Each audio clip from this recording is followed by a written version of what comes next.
ඊළඟට ප්‍රශ්නාංකය 3 මෙන්න වැදගත් දෙයක් කියලා දෙන්න තියෙන ප්‍රශ්නයක්.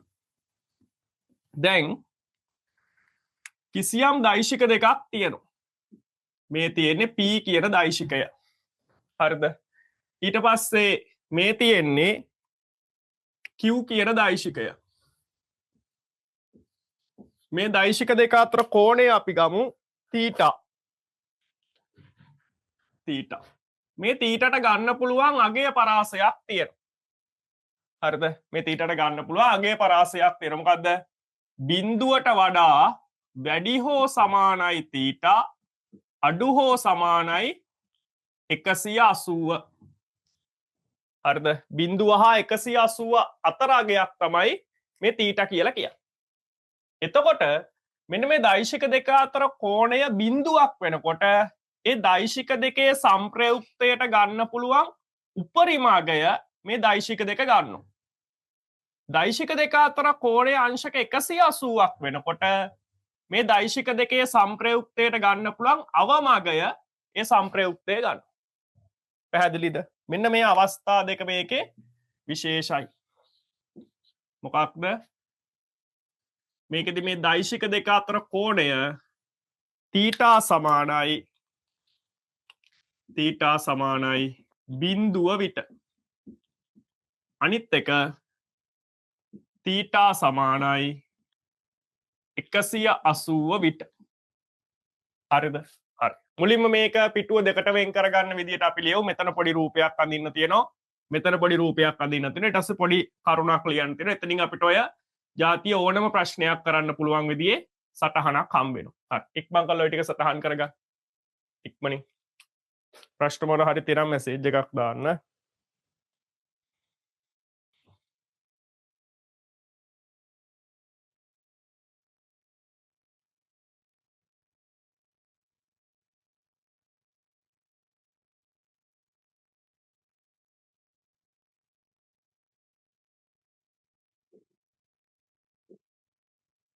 මේවා තියරි පන්තියේ ළමයි එහෙම දන්න දේවල් නැවත නැවත. හරිද? නමුත් අපි මේ පොතට අදාළව වෙනම සටහනක් නෝට් එකක් හදලා තියාගමු. එතකොට ඕගොල්ලන්ට ප්‍රශ්න කරන්න ඒක ගොඩක් පහසුයි. මේ ප්‍රශ්න ටිකට වෙනම පොතක් පාවිච්චි කරන්න.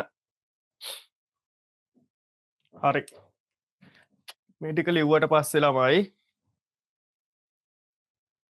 පොඩ්ඩේ මම වැටෙනවා ළමයි. හරි. මේකෙදි ගත්තාම මෙතනදී දෛශික දෙක අතර කෝණය බිඳුව නම් මේ තියෙන්නේ P දෛශිකය. ඊට පස්සේ නැවත Q දෛශිකයක් තියෙන්නේ ඒ දිශාවටමයි. දෛශික දෙක අතර කෝණය ඔහොම. ඔන්න P දෛශිකය හා Q දෛශිකය. අපි මෙතනදී ළමයි දෛශික කියලා පෙන්눔 කරන්න මෙතන යටින් ඉරි කෑල්ලකුත් අඳිමු. මෙතන යටින් ඉරි කෑල්ලත් අඳිමු. හරිද? මෙතන යට ඉරි කෑල්ල ඕන. මෙතන යට ඉරි කෑල්ල ඕන. මෙන්න මේ වෙලාවේදී කැපිටල් R සංප්‍රයුක්ත දෛශිකයේ මාපාංකය, ඒ කියන්නේ කැපිටල් R සංප්‍රයුක්ත දෛශිකයේ විශාලත්වය මෙන්න මේ දෛශිකවල විශාලත්වයන්ගේ එකතුවට සමාන වෙනවා. මම මෙතනදී යටින් ඉරි කෑල්ලක් අඳින්නේ. ඒ කියන්නේ මෙතන ලියලා තියෙන්නේ දෛශිකය නෙවෙයි මේ P දෛශිකයේ විශාලත්වය. Q දෛශිකයේ නෙවෙයි මේ Q දෛශිකයේ විශාලත්වය. ඕනනම් කෙනෙක්ට මෙතන යටින් ඉරි කෑල්ලක් ඇඳලා මාපාංකයක් දාන්න පුළුවන්. හරිද? හරිද?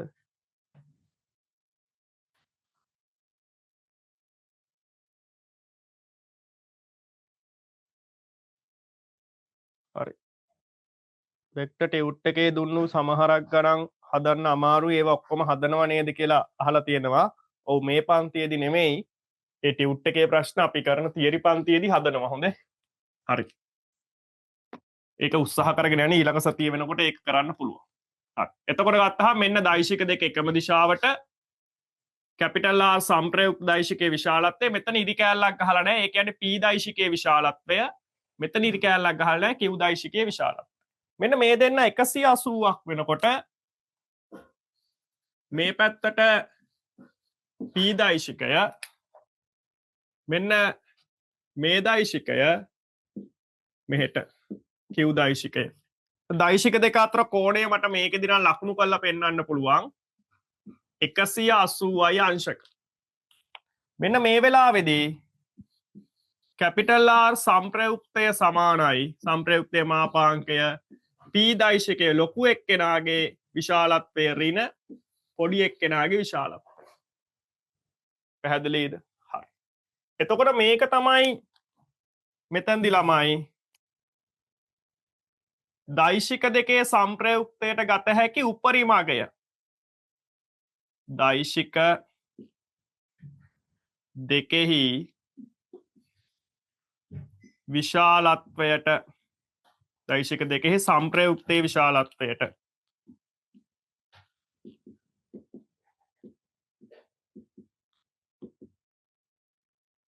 දෛශික දෙකේ සම්ප්‍රයුක්තයේ විශාලත්වයට ගත හැකි උපරිම අගය. දෛශික දෙකෙහි සම්ප්‍රයුක්තයේ විශාලත්වයට ගත හැකි උපරිම අගය මේකෙදි ගත්තට පස්සේ P ධන Q. මේක තමයි දෛශික දෙකෙහි සම්ප්‍රයුක්තයට ගත හැකි දෛශික දෙකේ සම්ප්‍රයුක්තයේ විශාලත්වයට අපි මේ විදිහටම ලියමු. සම්ප්‍රයුක්තයේ විශාලත්වයට දෛශික දෙකේ සම්ප්‍රයුක්තයේ විශාලත්වයට ගත හැකි අවම අගය. ඔන්න ඕවා විශේෂයෙන් මතක තියාගන්න ඕන. මේක අවම අගය, මේක උපරිමම අගය. හරි. ඒ දෙකත් ලියා ගන්න. මොකද? හරි.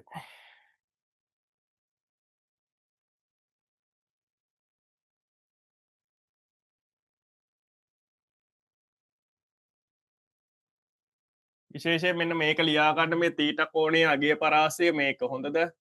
බිඳුවේ ඉඳගෙන අංශක 180 දක්වා මේ කෝණය විචලනය කරන්න පුළුවන්. මෙහෙම ඉඳගෙන මේ පැත්ත දක්වා හරවන්න පුළුවන්.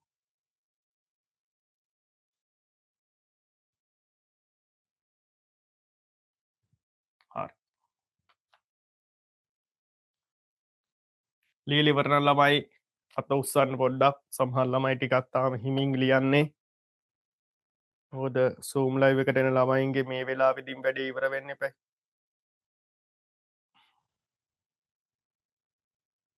හරි. ඉවරයි ඉන්නවා.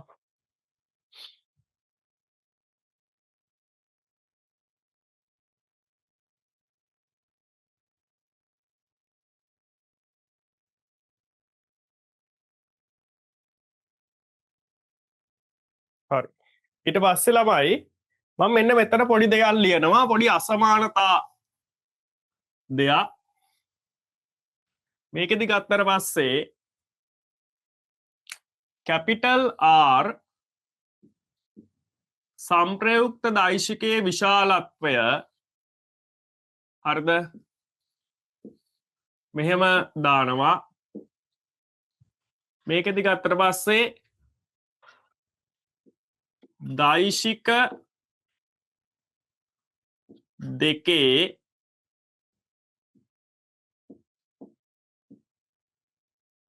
විශාලත්ව වල අන්තරය විශාලත්ව අතර අන්තරය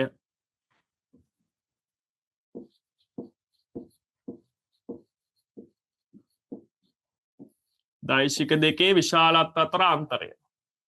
මෙතනදී දෛශික දෙකේ විශාලත්ව වල එකතුව ඔයගලන්ට ඒක ලියන්න පුළුවන්. කැපිටල් R සම්ප්‍රයුක්ත දෛශිකයේ මාපාංකය කුඩා හෝ සමානයි P ධන Q මෙතනදී විශාල හෝ සමානයි p ඍණ q. හරි. මේක ඕගොල්ලෝ සංඛ්‍යා රේඛාවක ඇඳලා පෙන්නුවොතින් ළමයි මේක එන්න ඕන කොහොමද? විකල්ප කරන්නේ. මෙතනදී කැපිටල් R සංප්‍රයුක්ත දෛශිකයේ මාපාංකය මෙතනින් බෝලයක් ඇන්දොතින් මෙතන අගය p ධන q. මෙතනින් බෝලයක් ඇන්දොතින් ඒකේ අගය p ඍණ q. එතකොට මෙතන මේ මැද ටික පාට වෙන්න ඕන. ඒ වගේම මෙතන සමාන ලකුණ තියෙන නිසා බෝලය පාට වෙන්නත් ඕන. හරි ඉක්මන් කරා. ඕක අදගන්න. හරි. උදාහරණයක් ගමු අපි. මේ ප්‍රශ්න කරන්න බලන්න. උදාහරණයක් ගමු. දෛශික දෙක හරිද 12 නිව්ටන් හා මෙතනදී 12 නේ 14 නිව්ටන් හා 6 නිව්ටන්. තව එකක් ගමු අපි. දෛශික දෙක 17 මීටර් හා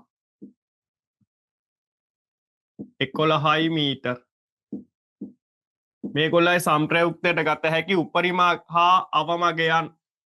එහෙම නැත්නම් අගය පරාසය ලියලා දක්වන්න. හරි මම කරා. ටික සම්පූර්ණ කරන්න. මෙන්න මෙතනටත් ළමයි වරහණක් වැටෙන්න ඕන.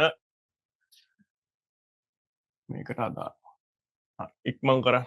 හොඳ ලස්සන නෝට් එකක් හදාගන්න දැක්ක ගමන් සිද්ධි මතක් වෙන විදියට. හොඳ මේ සිද්ධි ටික හරියට ඉගෙන ගත්ත ගමන් විභාගෙන ඕන ප්‍රශ්නයක් පුළුවන්. පොඩි පොඩි වැඩ ටිකක් තියෙන.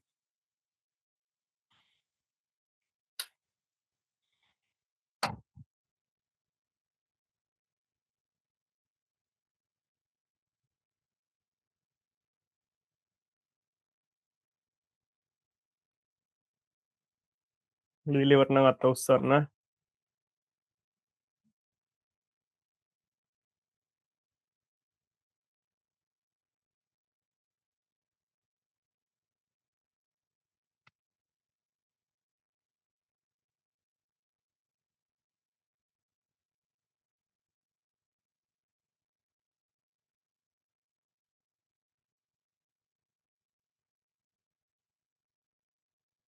හරි ඉවරයි ඉන්න ඉක්මන් කරන්න. හරි ප්‍රශ්නයක් දාලා තියෙනවා ඒකත් කරන්න.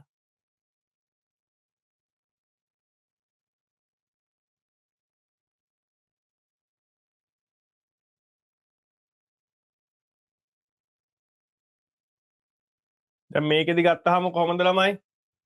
දෛශික දෙකක් තියෙනවලු එකක් 14යිලු අනිත් එකේ විශාලත්වය 6යිලු. ඒතර කෙලින්ම දෛශික දෙකේ සංප්‍රයුක්තයට ගන්න පුළුවන් සංප්‍රයුක්ත දෛශිකයේ මාපාංකයට ගන්න පුළුවන් උපරිම අගය කීයද? මෙතන පාට වෙනවා 14 ධන 6 සමානයි 20යි නිව්ටන් නේ. අවම අගය කීයද?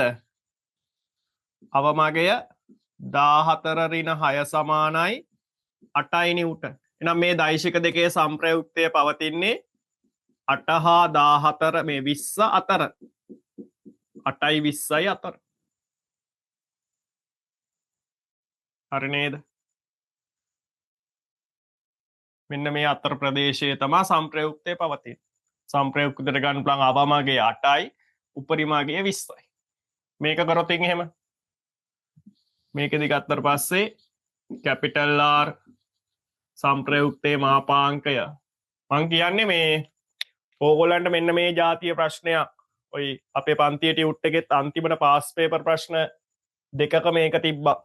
ඒ ටියුට් එක නැතිලා මේකට කිව්වොත් එහෙම මේ මෙන්න මේකම විභාග ප්‍රශ්න විදියට අහලා තියෙනවා. මේ කාරණයම 2022 දෙවනි ප්‍රශ්නය 2022 දෙවනි ප්‍රශ්නය 2023 4වෙනි ප්‍රශ්නය. මේ කාරණේමයි අහලා තියෙන්නේ. එතකොට ඒ જાතිය මොන ප්‍රශ්නයක් ආවත් මෙන්න මේ සංඛ්‍යා රේඛාව වැඳ ගන්න ටක් ගාලා උත්තර දෙන්න පුළුවන්. එතකොට ගත්තට පස්සේ මේකෙදි ගත්තාම මෙතනට නාගේ වෙන්නේ මේ දෙන්නගේ එකතුව 17 ධන 11. එතකොට 28යි මීටර. මෙතනට නාගේ වෙන්නේ 17 ඍණ 11 සමානයි 6යි මීටර. එතකොට මේ අතර ඕනම ගියා සම්ප්‍රයුක්තයට ගන්න පුළුවන්. ඔන්න ඕක තමයි මේකේ තියෙන කාරණය වෙන්නේ. හරි. දැන් අපි ප්‍රශ්නෙට යමු. පිටු අංකය 9 තුන්වෙනි ප්‍රශ්නය බලමු. පිටු අංකය 9 තුන්වෙනි ප්‍රශ්නේ බලමු. හරිද? මේ පාස් පේපර් ප්‍රශ්න අංක දෙකත් ලියා ගන්න. ටියුට් එක තියෙන ළමයින්ට නම් ඔය පන්තියේ ප්‍රශ්න දෙක කළාත් ඉවරයි දැන්. ටියුට් එකක් නැම නැති පන්තියේ නැති ළමයෙක් එහෙම ඉන්නවා නම් මේ ප්‍රශ්න දෙක තමයිගේ පාස් පේපර් පොතෙන් බලන්න. හරි. ඊට පස්සේ බලන්න මේ අහන ප්‍රශ්නය මොකක්ද කියලා. මේක අහන්නේ විශාලත්වය 10යි නිව්ටන් හා 6යි නිව්ටන් බල දෙකක් වස්තුවක් මත ක්‍රියා කරයි. බල දෙකේ සම්ප්‍රයුක්තයේ විශාලත්වය. එතකොට අර කියන කාරණේනේ මෙතන දෛශික දෙක කවුද? එක්කෙනෙක් 10යි නිව්ටන් අනිත් එක 6යි නිව්ටන්. එහෙනම් මෙතනදී ගත්තාම කැපිටල් R සම්ප්‍රයුක්ත දෛශිකයේ මාපාංකය මෙතන ගත්තට පස්සේ ඔහොම මෙතන දෛශික දෙකේ එකතුව 6 10 ධන 6 ඒ කියන්නේ 16යි නිව්ටන්. මෙතන 10 ඍණ 6 සමානයි 4යි නිව්ටන්. එහෙනම් සමාන ලකුණු තියෙන්න ඕන නිසා මේ දෙක පාට වෙන්න ඕන. මෙතන ගත්තට පස්සේ ඔහොම. එහෙනම් මෙතනදී කැපිටල් R සම්ප්‍රයුක්තයේ මාපාංකය කුඩා හෝ සමානයි 16යි නිව්ටන්ට වඩා විශාල හෝ සමානයි 4යි නිව්ටන්ට වඩා. එතකොට පිළිතුරු අංකය මෙතනදී 4යි නිව්ටන් හා 16 අතර අගයක කියන එක. උත්තරේ අංක 4 කියන එක ගන්න පුළුවන්. උත්තරේ අංක 4 කියන එක ගන්න පුළුවන්. ඊට පස්සේ ළමයෙක්ට තව ප්‍රශ්නයක් මතුවෙනවා. ටිකක් අඩුවෙන් පාඩම් කරපු වගේ ළමයෙකුට ප්‍රශ්නයක් මතුවෙන්න පුළුවන්. මොකද්ද? එයාට නිකන් පන්තියේ වැදගත් කරුණක් විදියට ඉගෙන ගත්තා වගේ කියලා මතක් වෙන්න පුළුවන්. හරිද? එයාට වැදගත් කරුණක් විදියට ඉගෙන ගත්තා වගේ මතක් වෙන්න පුළුවන්. කැපිටල් R සම්ප්‍රයුක්තයේ මාපාංකය සමානයි 10 වර්ගය ධන 6 වර්ගය කියලා තැනක් අපි ඉගෙන ගත්තානේ. ඒ කොතනදීද කියලා. ඒ මොන අවස්ථාවේදීද ඒකත් වැදගත්නේ. එහෙම එකක්. ඒ මොන අවස්ථාවේදීද එහෙම ඉගෙන ගත්තේ? දැන් ඔයගොල්ලන්ට කලින් නෝට් එක බැලුවහම මතක් වෙන්න ඕන මේ 16 කියලා ආවේ මොන වෙලාවෙදීද? දෛශික දෙක එකම දිශාවට ක්‍රියා කරනකොට. 16 කියලා ආවේ දෛශික දෙක එකම දිශාවට ක්‍රියා කරනකොට. 4 කියලා ආවේ එක දෛශිකයක් අර පැත්තට ඊට ප්‍රතිවිරුද්ධ දිශාවට අනෙක් දෛශිකය තියෙනකොට. ඊට ප්‍රතිවිරුද්ධ දිශාවට අනෙක් දෛශිකය තියෙනකොට තමයි එහෙම ආවේ. එතකොට මෙන්න මේ විදියට එන්නේ මොන වෙලාවෙදීද? එක දෛශිකයක විශාලත්වයේ වර්ගය ධන අනෙක් දෛශිකයේ විශාලත්වයේ වර්ගය ඒ දෙන්න වර්ග කරලා එකතු කරලා වර්ගමූලය අරගෙන. අන්න එහෙම වෙන්නේ ළමයි. මේ දෛශික දෙක එකිනෙකට ලම්බකව ක්‍රියා කරනකොට දෛශික දෙක අතර කෝණය අංශක 90ක් වෙනකොට මෙතන 10යි නිව්ටන් මෙහෙට 6යි නිව්ටන්. අන්න ඒ වෙලාවේදී සම්ප්‍රයුක්තය මෙහෙම තියෙනවා. අන්න ඒක තමයි ළමයි මේ පැහැදිලිද? අන්න එතකොට ගත්තට පස්සේ ඒකත් පොඩ්ඩක් සටහන් කරලා තියාගන්න. ඒකත් විශේෂ අවස්ථාවක්. මේක ඕනනම් සුළු කළා වගේ නිකන් බලන්න කීයක් වගේ අගයක් දෙන්නේ කියලා. අනිවාර්යෙන් 16යි 4යි අතර අගයක් තමයි කැමිනිය යුත්තේ. බලන්න. මෙතන 10 වර්ගය ධන 6 වර්ගයේ වර්ගමූලේ මෙතන ගත්තට පස්සේ 100යි ධන මෙතන 36යි මේකෙදි ගත්තට පස්සේ මෙයා ඉන්නේ 136 වර්ගමූලේ බලන්න උත්තරේ 11 දශම ගාණක් නේද එන්නේ කියලා නිව්ටන් වලින්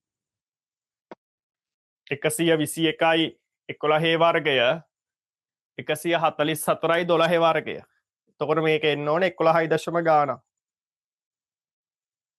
11 දශම ගාණක්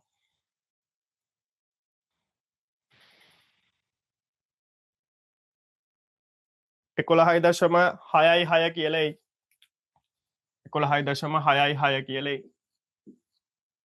ඊට පස්සේ මේකෙදී මෙන්න මේ කෝණය ඇල්ෆා කෝණය කියනවා නම් කොහොමද කියන්නේ මෙතන බීටා කෝණය කියනවා නම් කොහොමද කියන්නේ මේ ලම්බක අවස්ථාවේ වැදගත් දේවල් ඇල්ෆා කෝණය හා බීටා කෝණය කියනවා නම් කොහොමද කියන්නේ හරි මේ දේවල් තරුවක් දාලා ලියා ගන්න මේකත් අර ජනප්‍රිය සිදුවීමක් නිසා මම ඒක පැහැදිලි කරේ උත්තරේ මේක හරි එතනින් ඉවරයි අර මේකට වැඩි අවධානයක් කරනවා ළමයින්ට මේක හුරු පුරුදුයි වගේ දැනෙනවා ඒක නිසා මේ උත්තරේ පැහැදිලි කරේ ඉක්මන් කළා ඒ ටිකත් ලියා ගන්න ඊට පස්සේ tan alpha tan beta ත් ලියන්න ඒ ලියන විදියත් පුරුදු වෙන්න හරි ඊට පස්සේ අපි හතරවෙනි ප්‍රශ්නට යමු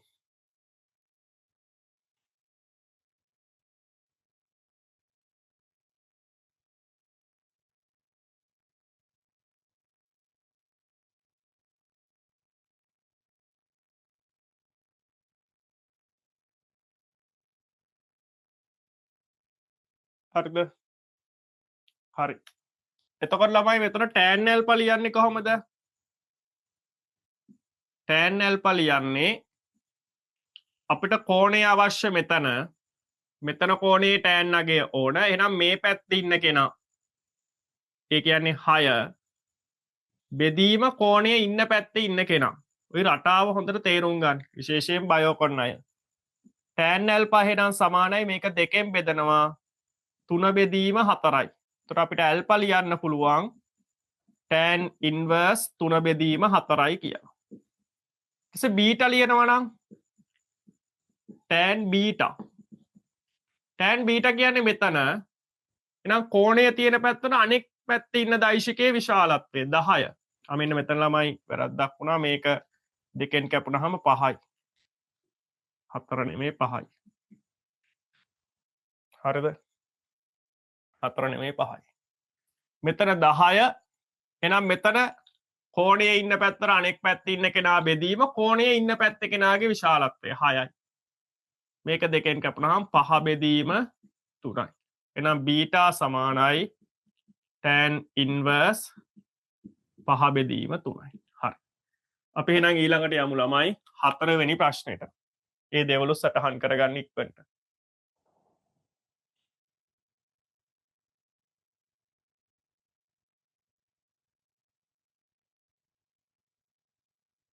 අපි යමු ළමයි ඊළඟට 8 වෙනි ප්‍රශ්නෙට ප්‍රශ්නාංකය 8 කියන්නේ මෙහෙම අපි කලින් කතා කරපු විදිහම ප්‍රශ්නයක් විශාලත්වය 5යි නිව්ටන් හා 10යි නිව්ටන් වන බල දෙකක සංප්‍රයුක්තයේ විශාලත්වය විය නොහැක්කේ අපි මේක ඇත්තටම 3 වෙනි ප්‍රශ්නේ හරිද 3 වෙනි ප්‍රශ්නයට සම්බන්ධ කොටසක් එතන අපි 8 වෙනි ප්‍රශ්නය කියන්නේ 3 වෙනි ප්‍රශ්නෙටම සම්බන්ධ එකක්. ඒ ජාතියම ප්‍රශ්නයන්නේ.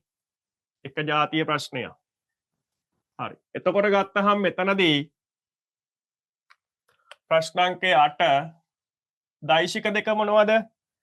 දෛශික දෙක දීලා තියෙන විශාලත්වය 5යි නිව්ටන් 10යි නිව්ටන්. එහෙනම් සංප්‍රයුක්තය මොකද වෙන්නේ?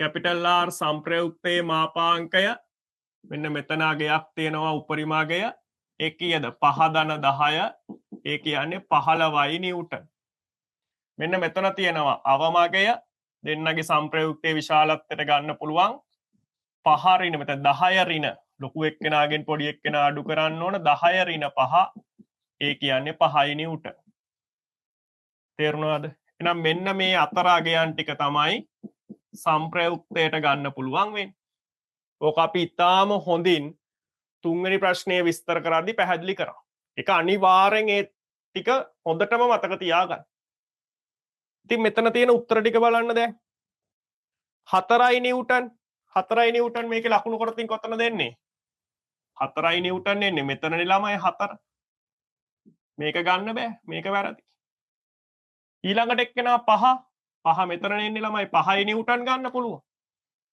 5යි නිව්ටන් පුළුවන් 6යි නිව්ටන් පුළුවන් 6යි නිව්ටන් පුළුවන් ඇයි මේ මෙතන ඉන්නේ 5ට එහා පැත්ත නිවැරදිනේ වැඩි ඊට පස්සේ ඊළඟට ඉන්න කට්ටිය 9 13 9 ඉන්නේ මේ හරියේ 13 ඉන්නේ මේ හරියේ ඔක්කොම ගන්න පුළුවන් මෙයත් පුළුවන් හරි ප්‍රශ්නාංකයේ දැම්ම මේ දෙන්න ලිව්වා මේ සංඛ්‍යා රේඛාව ඇඳලා පාට පෑනකින් මේ ටික ලකුණු කරන්න අනිවාර්යෙන් මේක කරලා තියාගන්න මේ જાතිය ඕන ප්‍රශ්නකදී ඔබ කරන්න ඕන මෙන්න මේ සංඛ්‍යා රේඛාව ඇඳීම අයි වෙන මුකුත් හිතන්න දෙයක් නැහැ අර තියරි එක හොඳට කටපාඩම් කරගන්න ඒකෙන් අනිවාර්යෙන් ප්‍රශ්න එනවා පැහැදිලිනේ හරි ඉක්මන් කර ලීලා ඉවර නම් අත උස්සන්න ඊළඟට යන්නේ ළමයි අපි 9 වෙනි ප්‍රශ්නෙට